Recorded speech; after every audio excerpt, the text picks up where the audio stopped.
So everyone, since the last time I saw you, everyone in the Valley is talking about Uber. They're either Uber fan, they're concerned about the company. It's aroused passions, I guess, in the short time I've been here that I haven't seen. What's your view of it? I know you're also a Lyft investor, and I also noticed that a lot of people were sort of taking sides. It's a complicated issue. There's a big market at stake. What's your view? I know you're an angel investor in Zimride, Yep, right? exactly. What's your view of it? Understanding that you're probably a little bit closer to Lyft, but also that a lot of moving parts.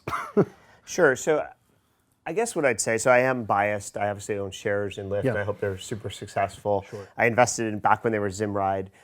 So hopefully Travis gives me a pass for that, for making a commitment before Uber was live. But in any event, I think a lot of it is overblown.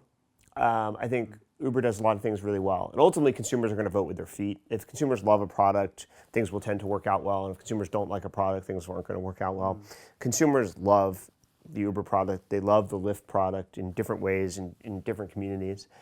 So I think both companies have a shot. Now, the reason why you see such a competitive dynamic is it is arguable that this is a commodity product once you get to a certain amount of liquidity in a market. And I think it's roughly about 4 minutes.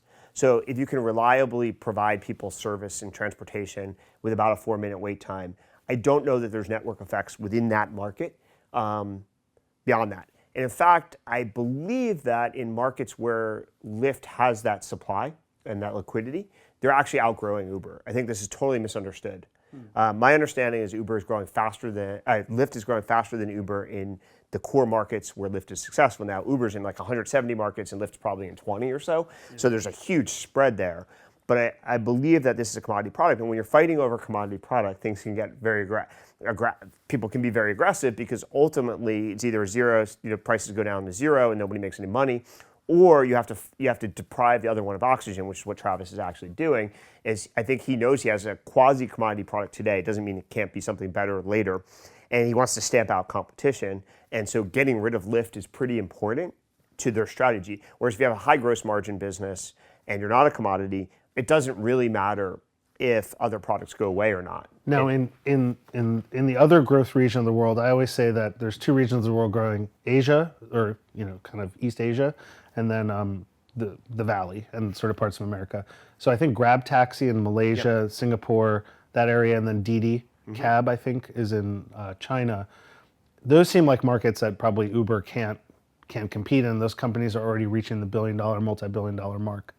Do you feel like it's a winner take all, or there will be different sort of factions of these companies? I don't know if it's truly winner take all, although there are some network effects cross countries. So for example, if I go travel somewhere, I want to use Uber because I'm used to Uber or Lyft or something that I'm already accustomed to, already have a card on file. It just works.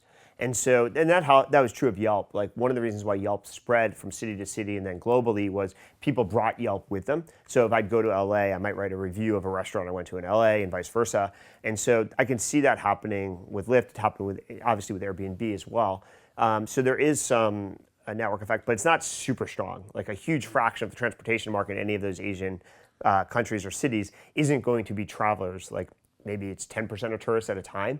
So it's likely that you could build local competitors if they can reach sufficient scale, if they're well run, well financed, and some of them may, in fact, be.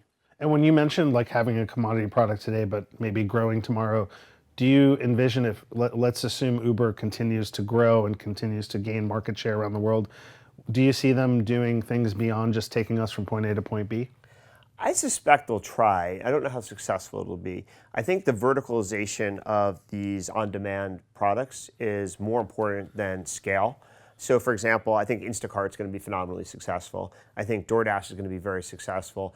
There may be a long tail set of services, however. So not something I do every day or every week, like every day I want food delivered to me now, and every week I need my groceries, but things that just randomly pop up. Oh my God, I need this. And Uber could provide that service, probably a little bit more competitive with Postmates than with like DoorDash or Instacart. I see. So if it's very verticalized or food where you want something now versus like the maybe Google Shopping Express and Amazon. They're kind of like random, oh my God, I forgot this, I need this, how do I get this? I could see Uber being very successful at a collection of long tail activities because I'm not going to install an app specifically for those activities because it doesn't happen very frequently. So my use case isn't constant. Whereas I already have the Uber app. So when I think of something that's very rare, it may be a very natural fit. And collectively, that could add up to a lot of volume. And so final thread on this is when you're at Lyft right now and these guys are, fighting a giant in their market, what's their mode? What are they thinking right now? How are they approaching the challenge and the opportunity? Well, I think, without sharing any confidential information, my instinct of what to do is to be more different rather than more similar. Got it. So kind of win on culture. I wouldn't say culture per se, but like the products and services. So Lyft has been very innovative and Uber's been a fast follower, at least fast follower with press release. It's usually vaporware. Right. But I think Lyft is starting to push the envelope on really showing product iteration, product innovation, and if they make those work in a way that has real network effects, then they can transcend Uber.